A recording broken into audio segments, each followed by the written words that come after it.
nice church in Houston, Texas.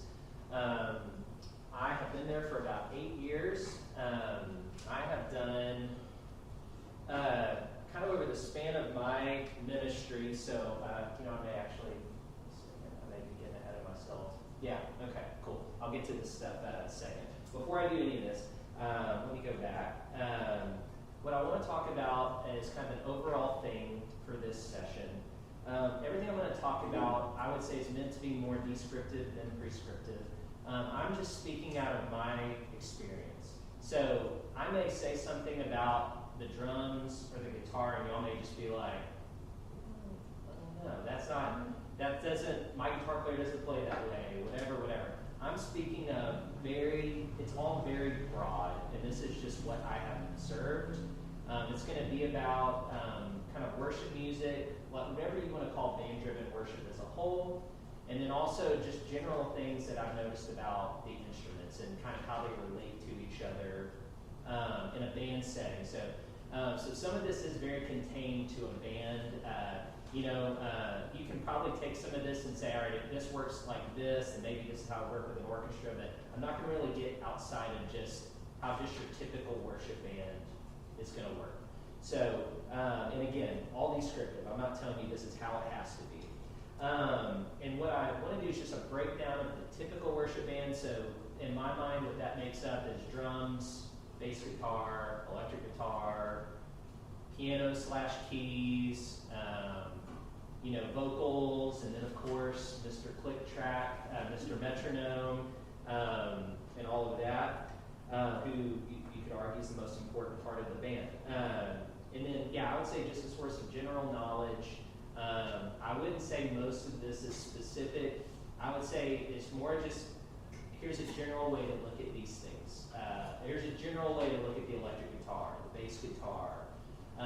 And my hope is that this will just give you language. So when you're communicating with the people on your team, or maybe you're at a church like you were sharing with me, y'all are kind of trying to figure out creative ways to do this, and you may be starting a band. You may be saying, hey, we have a guy who plays guitar, and you may be able to at least come in and say, so typically on these songs, maybe this is what it needs to sound like. Maybe think more this way. My hope is it can just give you language to communicate well with the people you're serving within your church. All right, a little bit about me. I'm not gonna. This looks like a lot. I'm gonna go through it pretty quick though. My childhood, basically, I grew up in a church. We did hymns, we did stuff like that. We quickly kind of moved into the band kind of world, and and at that time it was the late '90s. I'm 36, so the big stuff. Trading My Sorrows. Anybody? You got the shout to the Lord. But the church I grew up in had a really cool musical culture. It was band driven, but we did have a little orchestra that played with it, like a little kind of, if I remember correctly, a little brass section, drums, and we also had a guy that played percussion. So it's kind of a big thing. I loved it, and that was kind of what formed me a little bit, like wanting to go, ooh, I want to do that. I got plugged in my worship team, which is actually a cool connection we made. A guy that he works with at his church was actually who got me started. Started playing the worship band about 11 and 12. Again, my whole world is just this. And as far as my mind in church, there was nothing outside of band. Like choir, utilizing the choir more, I had no clue of any of that. Teenage years, that got even more reinforced.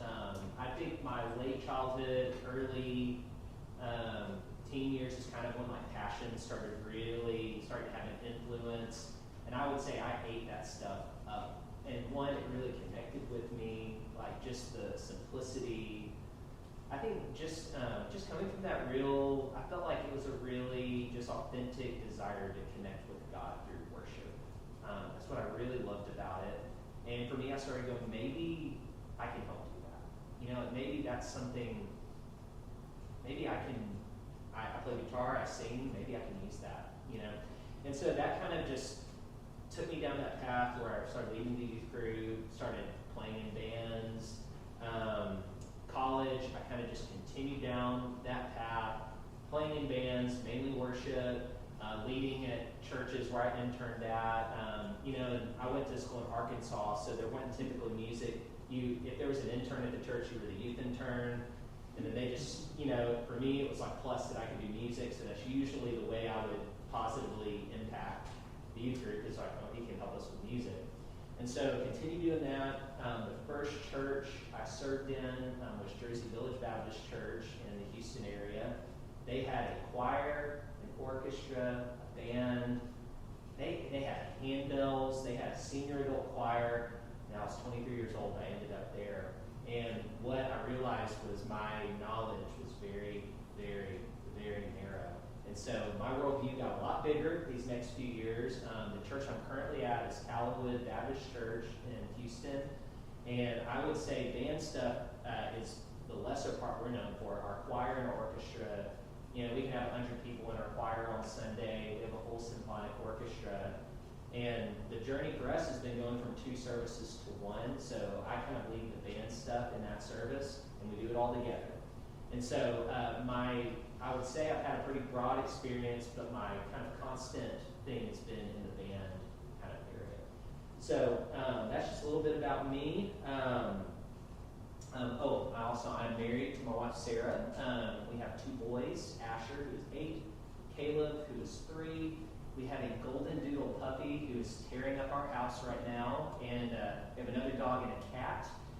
And that's my life outside of church. So, and in church too, they all come. Here's some just ideals that I kind of go out of that may just kind of help you understand a little bit when I'm speaking about these things, just give you a little bit of the mindset that I come out of.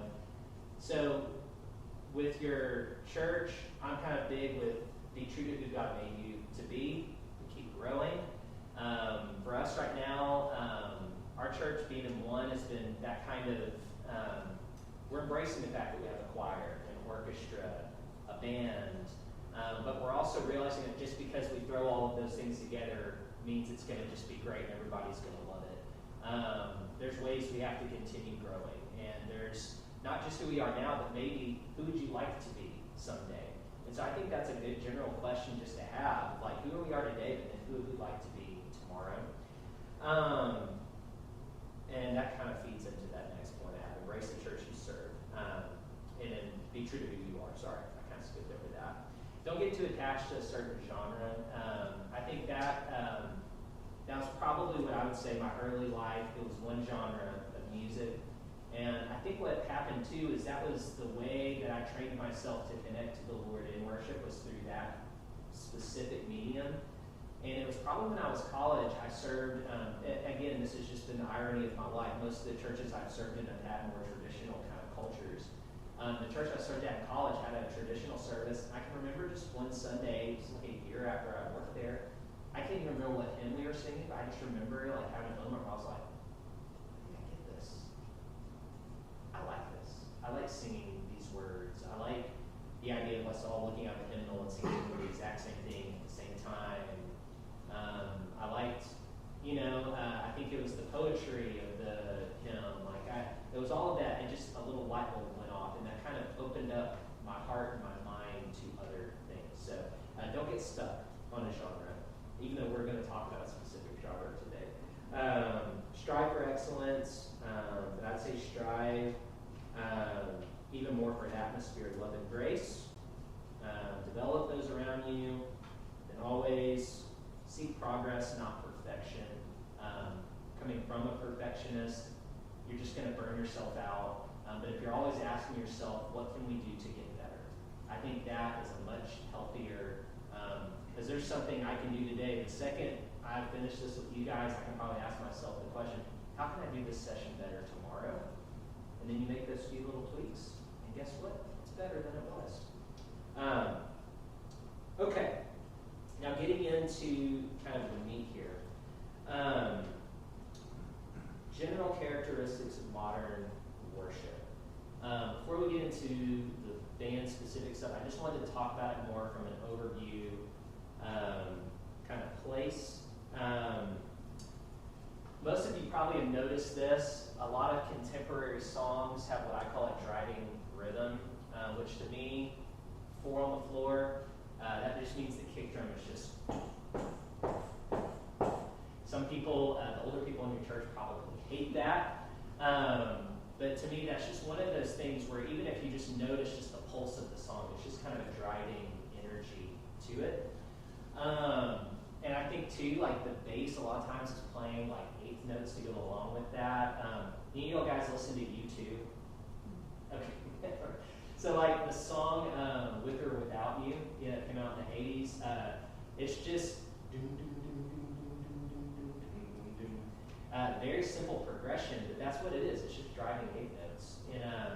And really just observe U2 in the 80s and you get contemporary worship. But that right there, driving eighth notes from the bass, and then again, often you got these dynamic builds that come in the song too. I've heard people make fun of them. There's times where it goes overkill, where you're like, good grief, another one, like, come on. But I do feel like that is a consistent enough thing in songs that it's worth mentioning. And often they are an eighth note. It's a driving kind of thing. So whatever, if the pulse is this, the build, dot, dot, dot, dot, dot, dot, dot, dot, dot kind of thing. Often led by the drums. So yeah, I would say if you just keep, even just a general way, like when you're leading, a lot of times the songs just need to have that kind of driving energy. Musical hooks. So for me, what I think about is the main melodic idea of a song, not the vocal, but what's happening musically. A lot of times what you're going to hear is the electric guitar playing that thing. Trying to think of like Glorious Day. Y'all know the song by Passion. It's the electric guitar taking the lead on that. Not the bass doing it, not the acoustic, not the keys. It's the electric guitar. You also have the keys and synth in more recent years that I think have started rising in popularity of almost replacing, I wouldn't say fully replacing, but a lot of what you're hearing, the main kind of musical motifs now, I feel like a lot of times are a synth kind of sound, which doesn't totally replace the guitar for us because most of us, a lot of us don't have the capability to do all that synth stuff, so the electric ends up playing it anyway. I can talk later about why it's the electric guitar and these things that usually end up doing that. But yeah, a lot of times I feel like the main musical idea falls on the electric guitar, the keys, and the synth. Okay, simple chord progressions. I see a smile. So what that means, you can observe it and see that it's true. I don't think it's a bad thing that a song is simple.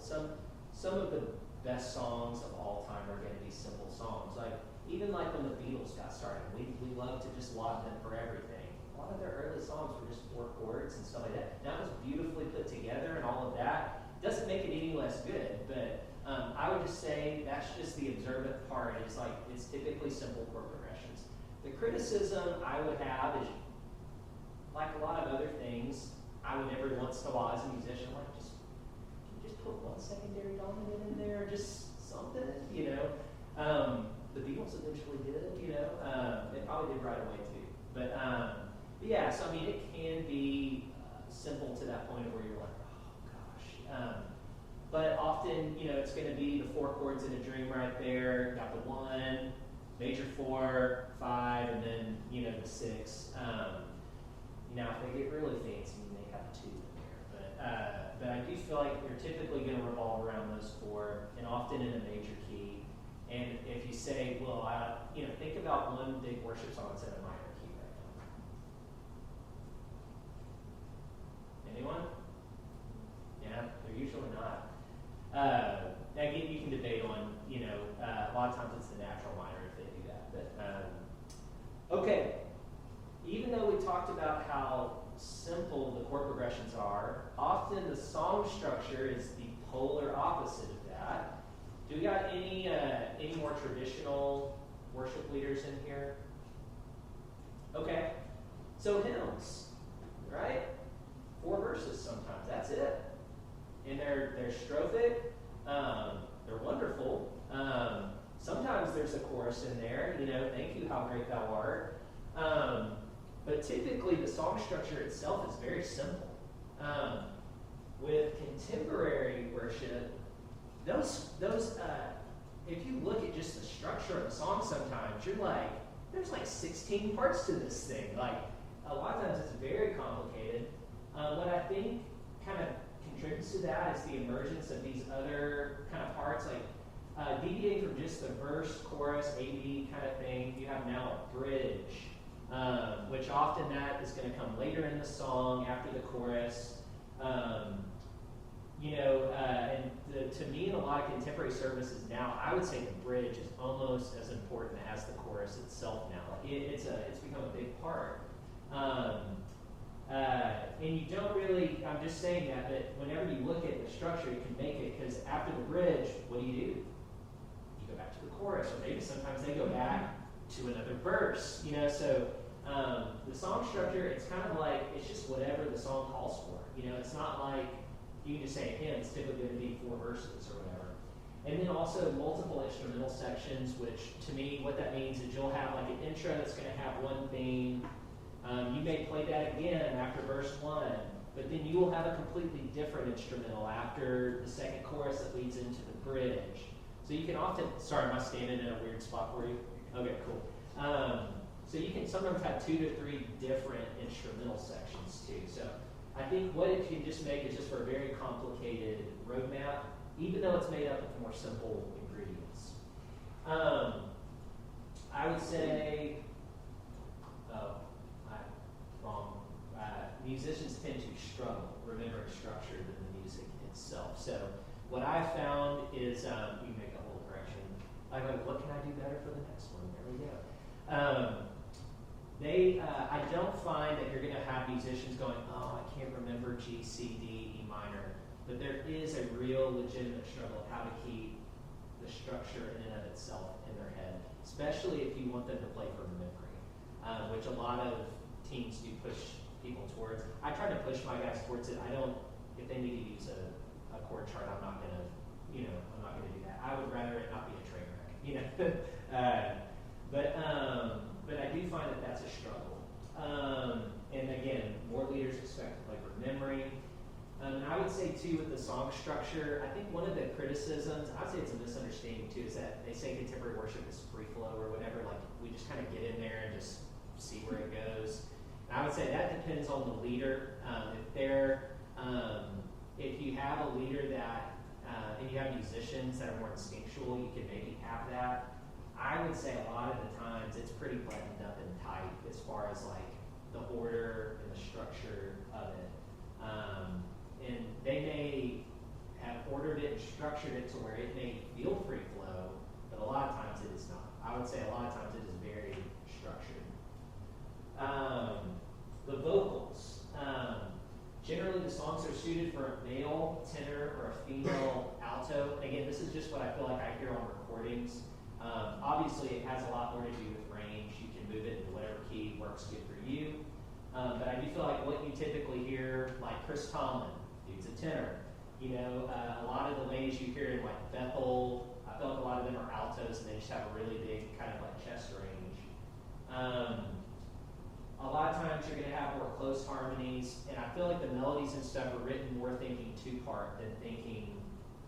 The only reason I say that is I've had instances where I've tried to stay true to the 2-part harmony, and if you're trying to build any further than that, it gets complicated because they don't always fit in conventional chord structure. So if you're trying to have bass part, all that stuff around it, you can get always not the best. You may have to change it a little bit.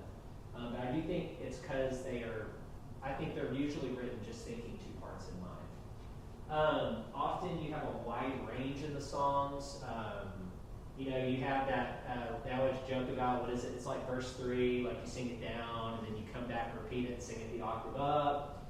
I do think even that within there, I feel like a lot of songs are at least an octave, which, depending on where you put it, can be fine. But typically, I think you're seeing wider ranges than a lot of other styles of music. I would say as far as the sound, you're typically going to hear a more pop sound than classical. What I mean by that is tall ballad. You're not going to have what you're telling your choir, like anything you're telling your choir to make, that's not typically what you're hearing, what I hear on on the radio and usually what your teams are trying to get. I feel like it's a little more closer to everyday speech in terms of like vowels and things like that. Typically not strict on final consonants, which can make it really funny when you listen to a recording. Not to throw shade, I'm not going to say who it was, but there was a song, do y'all know the hymn Before the Throne of God Above? So there's a chorus that's been added to it. It's the Alleluia, praise the one, the risen Son of God. If you listen to the recording, the original recording, sorry I'm going to say it, by Shane and Shane, at the end of the song, the chorus is the last thing, and he does not put a final D. So it's just praise it's like blank, risen Son of God. You know, that's it. Like, that's it. And so that to me embodied, I feel like a lot of, like, as rough as a choir director is going to be on those final consonants, I don't feel like it's typically worried about, which can just make for every once in a while funny little things like that, where you're like, you're not singing to God, you're singing to God. I think the thinking on that is that the D is understood. Yeah, you would hope so. The final Yeah. D is understood. Yeah, you know, sometimes God, you know, somebody I feel like with your musicians, you're typically going to have ear-led as opposed to eye-led. And the way I distinguish that, even with eye-led musicians, your ear's part of it. Like, we have an accompanist that she is so good. I mean, whatever you put in front of her, she's just going to look at it and have it. Your ear does have some role in that. What I would just say is with her, I would say her eye takes the lead, her ear makes sense of it. I would say with a lot of what the musicians you deal with in a lot of contemporary circles, it's the opposite, where their ear kind of takes the lead. And usually it can make things easy in some ways, it can make things complicated in others, because the complicated part is they usually don't read music. So if you're trying to explain something to them, or like, hey, this is wrong, and trying to show them how it's wrong, it can get a little complicated. The easy part about it is they often don't need much to prepare. With being more ear-led, usually a chord chart and a recording is sufficient. Yeah, but what are measured numbers? Don't do that. What I've found is in rehearsals, as a leader, think about it first in song, like sections of the song. Like instead of saying measure 56, say, hey, go to the bridge the second time or whatever. I feel like they typically organize the information that way. And if you think, that's usually how chord charts are organized too. So just assume they're organizing the information that way. You probably got a good shot that they are. I would say one little thing too, this is just my personal, you can find a musician that's not a virtuoso who is going to contribute perfectly for what you need them to do. You don't need a virtuoso, 9 times out of 10. You just need someone who can play tastefully and who can learn parts. There's an art to doing that well. But I would just say that, like, I think sometimes churches think, you know, we need to get the best possible musician out there, and I would say that's true. But I would say the guy who's shredding or whatever on his electric guitar, you're not going to need that, like 9 times out of 10 in your worship service. Like, you don't need the guy who can play Eruption by Van Halen. You need a guy who can play a simple melodic lead the correct way, the right way. And so I would say more pick your teams based off what you need them to do than just their innate ability. That's my personal opinion, is you don't need all that extra stuff. And you'll honestly probably widen your pool. You know, if you can look for the drummer who's he's steady. He can play on tempo, he can learn a song correctly, he will play tastefully. That will greatly help your overall sound than a guy who's going to play like Neil Peart the whole time, you know. You all know who Neil Peart is? Okay, good. Yeah, all right, sorry, Rush, all right, cool. Okay, I would say typically the music's going to be more emotionally stimulating than intellectually stimulating. I would say, like I talked about with passion, birthed out of an experience, to desire to have an experience with God. The origins were humble. That's what it was with passion. I think about that One Day album they put out in the late 90s, where it was just everybody meeting out in this open field to pray and worship and have some type of encounter with the Lord. I feel like a lot of the music's been birthed more out of that. I'd say it's typically more celebratory than reflective. Can tend to be more individualistic than communal in nature too. when we get towards the end here. I've already mentioned this with the vocals, but I would say typically the music is more colloquial, written for the everyday man and woman. The songs generally avoid complex metaphors and poetic flourishes. It's usually, what can I write something in a compelling way that everybody can understand? That's what I would say. All right, to the instruments. I'm moving through this fast because I want to get to this part. The drums. You will probably hear the most praise and criticism about this one instrument in your churches. But for a contemporary band, I would say they are the foundation. If there is one, like if your church says, hey, we have budget for you to pay one musician, pay your drummer. I'm a guitarist. That's hard for me to say. But pay your drummer. I would say for the contemporary band, they are to that what the piano accompanist is to a choir. In my mind, they keep it together. You need to know what constitutes a good drummer.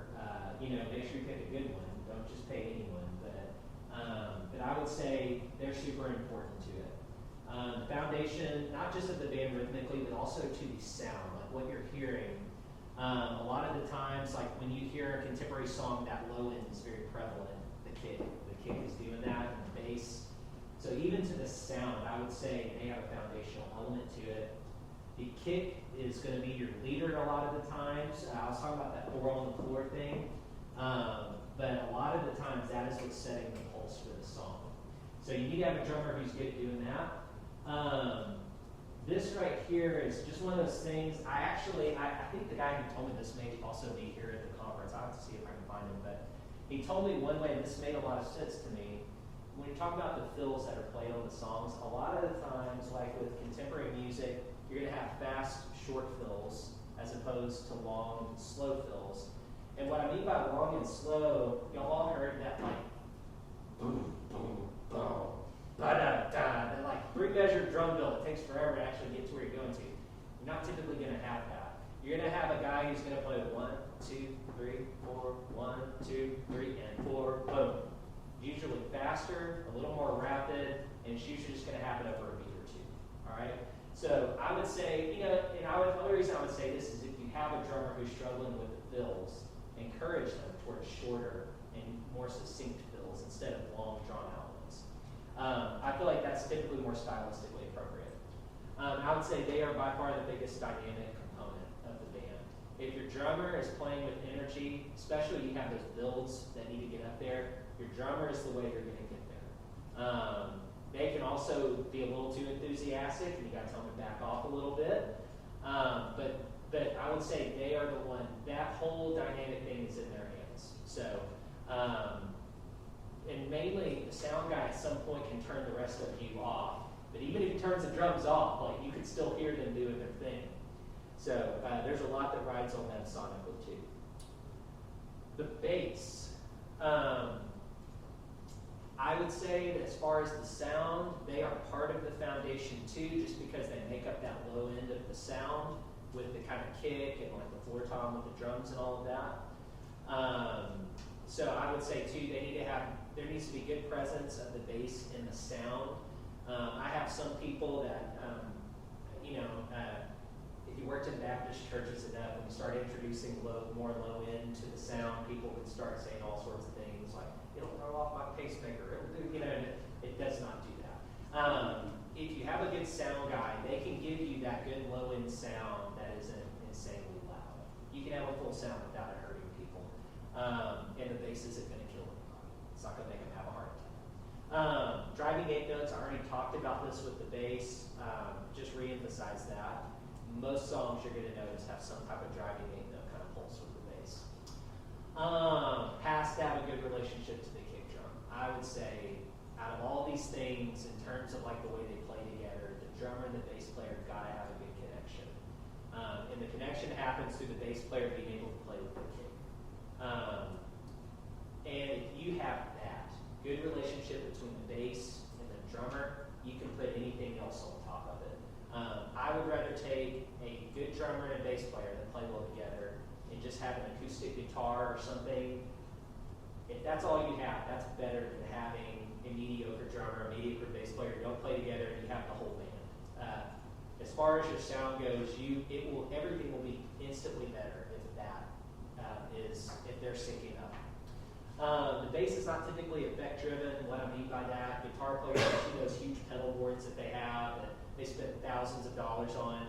A lot of times, the bass player just rolls up with their bass, a DI, a chord, a tuner. That's all they need. There are bass players obviously that do all sorts of stuff with it.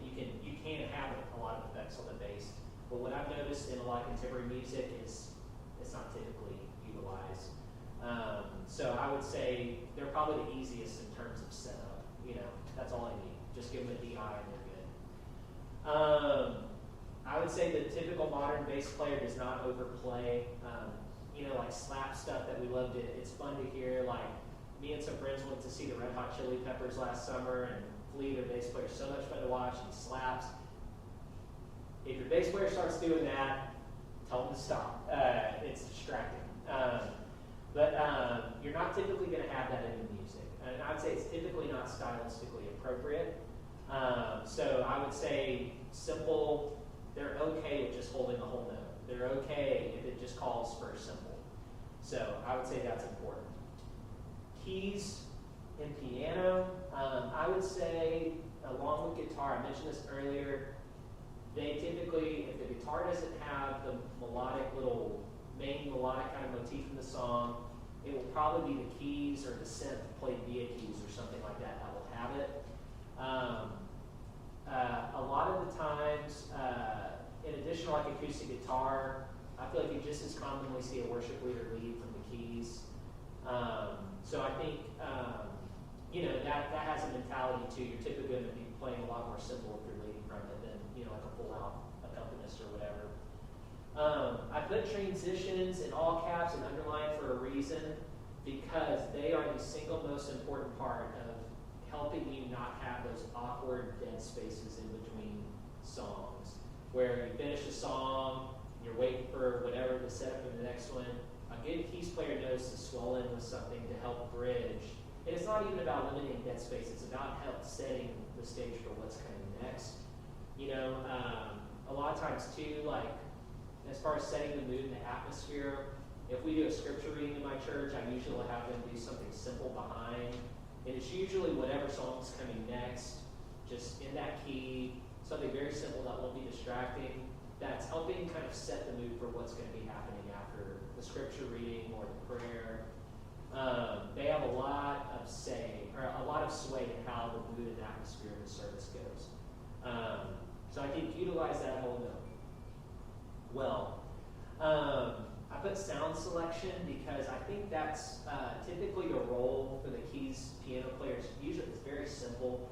If you have a really good classically trained accompanist, they usually hate this role because it usually means they're just holding whole notes for the whole time.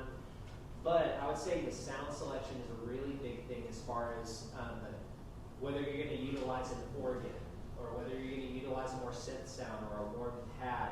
I would say if you have someone who knows when and where to use those things, that ability is greater than their virtuosity like in this. So, because they're typically not going to need to play anything super complicated, but their idea of how to select sounds, make good sounds, I would say is way more important.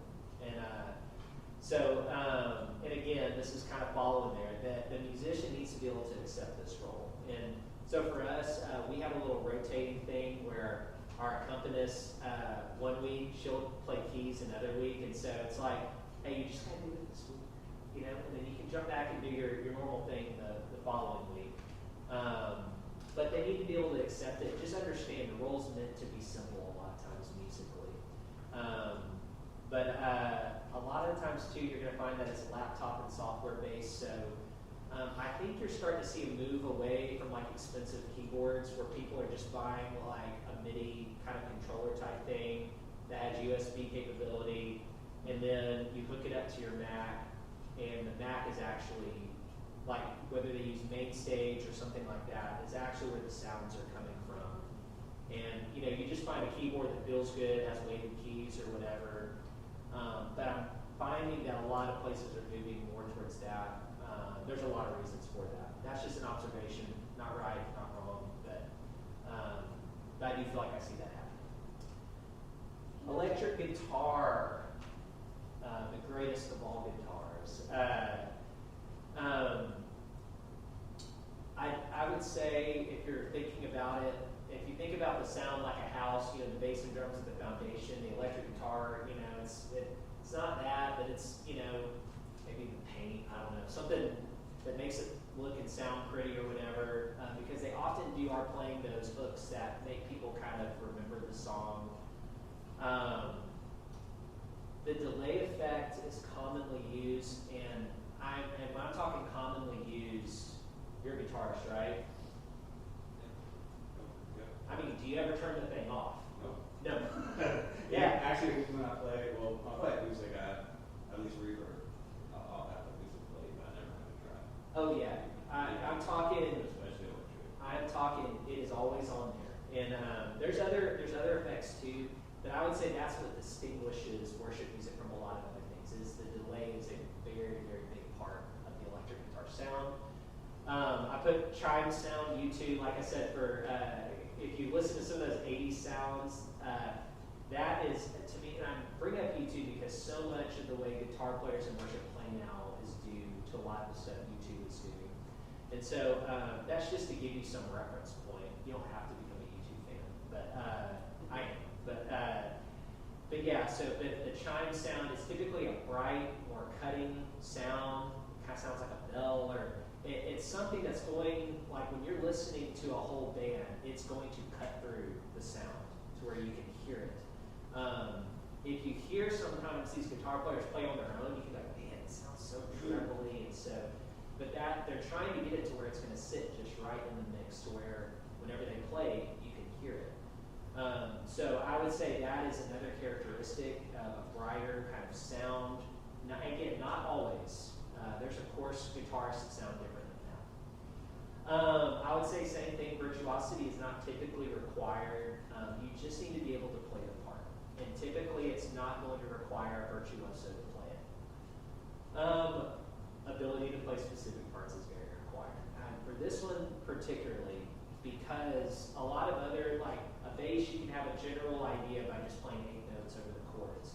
With electric guitar, you need to be able to learn a specific melody line. And so I would say that is something I look for. And if it's a younger musician that's playing guitar, to try and move them towards to where they can learn how to do that. Because I would say that ability to play a melodic line and to be able to learn that and know how to listen for that, I would say is a very, very essential part. Would you explain to me, one of you two guys, what is delay effect in terms of guitar? That's a terrific question. I just turned off my phone. I hope I didn't just mess this up. Uh-oh. I think I did. It's literally like you'll strum and you'll go ding, and it'll faintly repeat that note. Yeah. And with YouTube, they use what's called a dotted eighth note a lot, where it just has a little staggered. It's not always the quarter note, but it'll have this ding, ding, ding.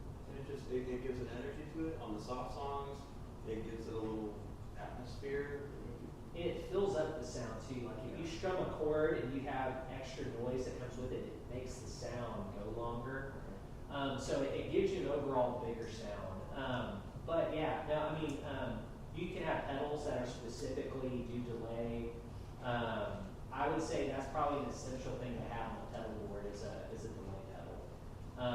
Yeah, and then knowing how to utilize that well, and like I said, 9 times out of 10 it's going to be that dotted 8 kind of sound.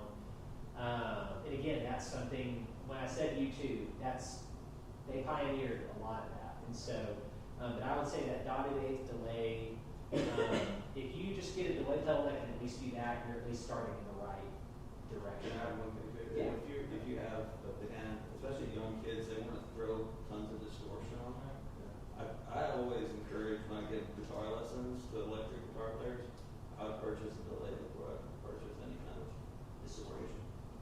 Yeah, you can play perfectly fine contemporary worship music with a good amp, a delay pedal,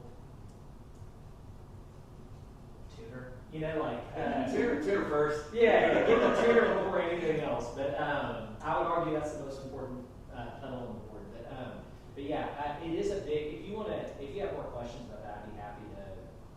He sounds like he knows what. I work with a lot of guitar players, but I kind of trust them to do the right thing, and I'm kind of like, well, if I have more knowledge in this area, then maybe I can contribute. Because I'm the type of leader that I may not always know what to do, but I know what I like. Yes. And so I just say, hey, this is what I want to sound like, you know. Yeah. No. So that kind of knowledge, if I have more of that, then yeah. Well, if you have the right people, you normally don't have to get into that. Yeah. Leadership. For me, it has been helpful, again, working with younger, when you can tell, when you just point them that direction, like, or the parents say, he needs a delay pedal, you know what I mean? But yeah, it's a big effect for sure. Rhythm, electric guitar, not all churches have the, two electric thing, but if you're able to have two electric players, I think do it because it does fill up the sound. There's things that are shared between the two, like even the rhythm electric guys usually going to have a dotted eighth delay on there too. But it's typically going to be more chord based.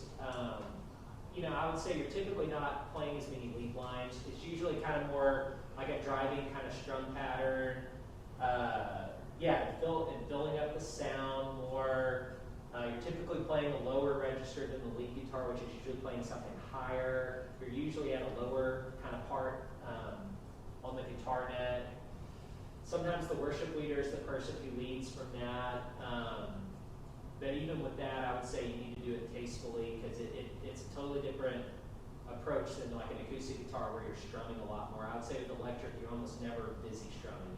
It's a little more just straight driving a lot of the time. Yes, acoustic guitar. Just by observation, I'll probably see it's typically the one that a worship leader's leading from, or if they're just leading vocally. I say accurate and tasteful strumming because I have been at the mercy of inaccurate and untasteful strumming, and a lot of it is just young acoustic guitar players that when they first get into it, it's just a lot all the time. And what I found is a lot of times with the musicians I play with, they do not need a whole lot from me in that regard. I just need to be giving them accurate on the beat, even if I'm leading them. Like if they're both leaning, like the younger musicians, and they're leaning on me to be the rhythmic anchor, accuracy is better than just playing a lot. So just don't get too chaotic with the strumming. As long as you're bold rhythmically, I think that typically has a better effect. Simple finger picking patterns. You don't have to do any of that like Travis picking where your thumb is alternating and, I'm trying to think of who does that, like Chet Atkins or, some of those finger picking style guitarists. You're typically going to be something very simple, like a thumb, 1, 2, 1, thumb, 1, 2. And you can hear it a lot of times. It's going to be transition parts. The pastor comes up, the sermon's winding down, the acoustic guy comes up and starts picking. You're going to find it's very simple picking. Usually not complex at all. But I would say that's one of those things that's typically needed from that position too. And I would say as far as acoustic guitars go, you don't typically need to have much in the effects realm. I would say the big thing is just invest in a quality instrument with good electronics. What that means is it probably needs to be an acoustic electric instrument that can plug into a sound system. And the electronics that are in it need to be good ones. There's some guitars that have electronics, but the second you plug it up, you're like, oh, this sounds bad. So do your homework on that. And there's so many companies now that make electronics that you can have put in your guitar. There's a lot of ways to do it. But I'd say with this instrument specifically, just make sure it's a good instrument, and then it has the ability to connect to a sound system, stays in tune, obviously. But vocals. We already talked about some of these things. More pop sound than classical sound typically.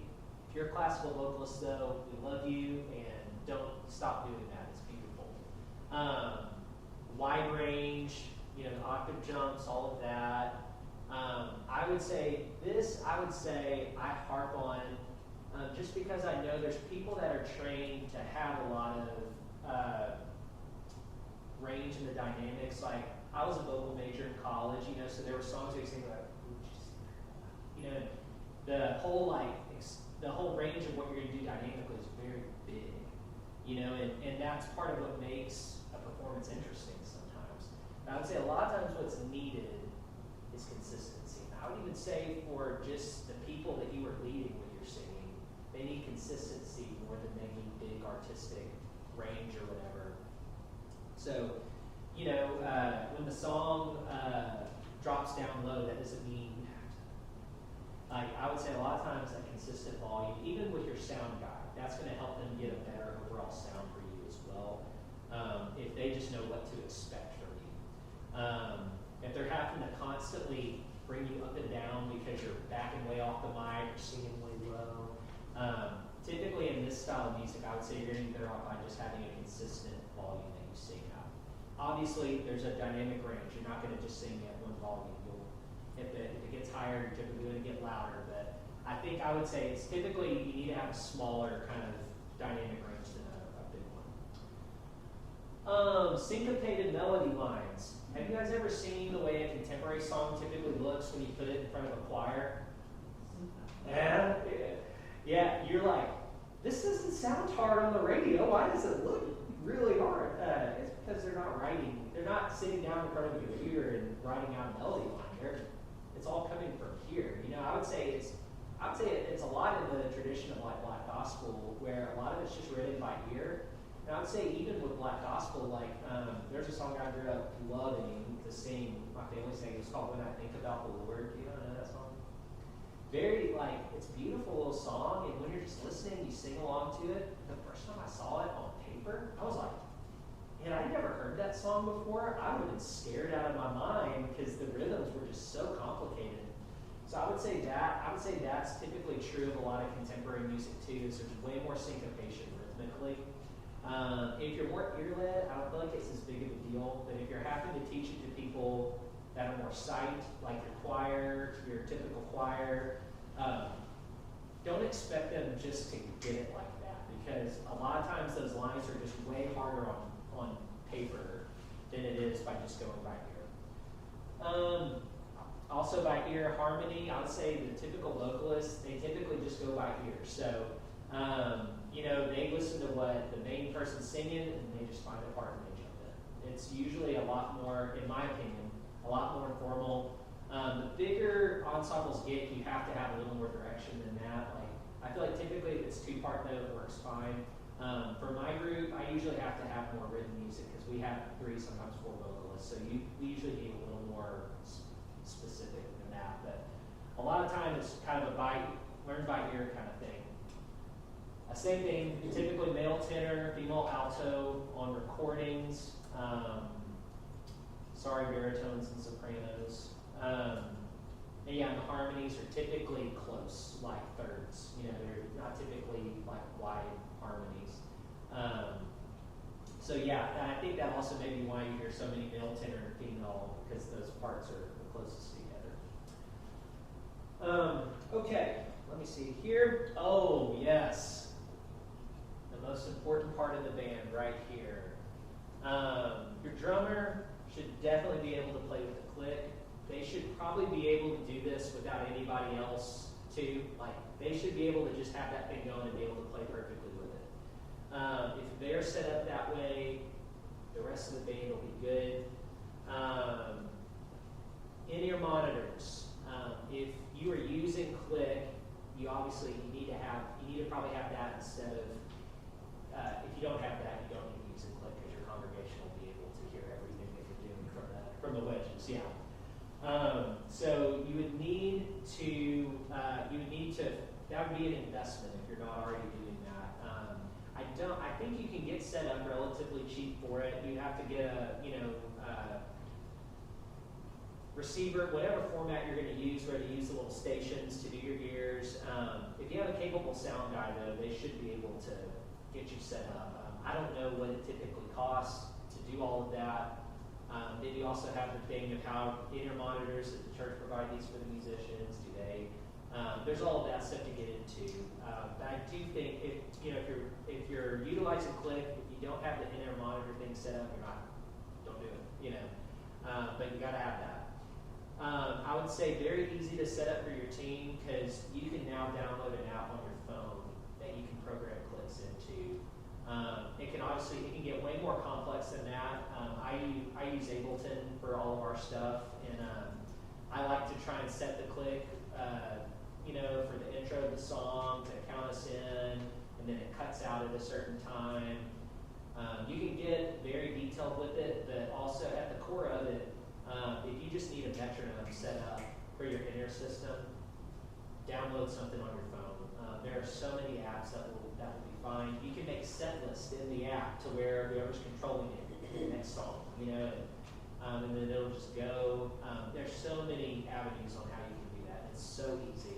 So if you already have the in-ear set up and you're not using Click, just do it. There also is the process of teaching your team to play with it. So if they're not used to it, I would say process, maybe just start having a song, y'all start practicing with Click. Then once you got that down, maybe start introducing, hey, instead of one song every Sunday, we're going to play a Click, maybe two, or figure out ways to just slowly get them into that. I made the mistake of pushing musicians too fast, too hard into it. And so you want them to be able to adjust to playing to a Click track if they're not used to it. And then tracks and stems. So there's a lot of talk about utilizing these in services. And if anyone's unclear what that means, it's basically playing tracks that aren't really played by the musicians themselves, but like a drum loop that plays along with the band. There's some churches that go so far as having vocals kind of mixed in there too. My personal philosophy is I like to know that what the people in the congregation are hearing is really coming from the musicians on stage. That's my personal philosophy. Now, there's some things I think are fine, like if it's something that can't be covered by an instrument on stage, I think I don't have an issue if you have a synth part that plays. My personal philosophy, though, is if you have an electric player, it shouldn't be him that they're hearing, not the electric part coming from the tracks or whatever. I think it should be used to enhance your sound. Like I said, if there's little bitty key parts that you can put in to help pull out the sound, not to deceive, not to give people the impression that what they're hearing should be what they're seeing as well. That's my opinion. Should not be a replacement for real musicians. If you're a smaller church and you don't have the full thing and you utilize tracks, I think that's a totally different conversation. And again, this is my personal philosophy on this. If you disagree, totally fine. I've been with churches that if they download a multi-track for Glorious Day by Passion, they're going to use every single one of them on it. That's not really my philosophy, though.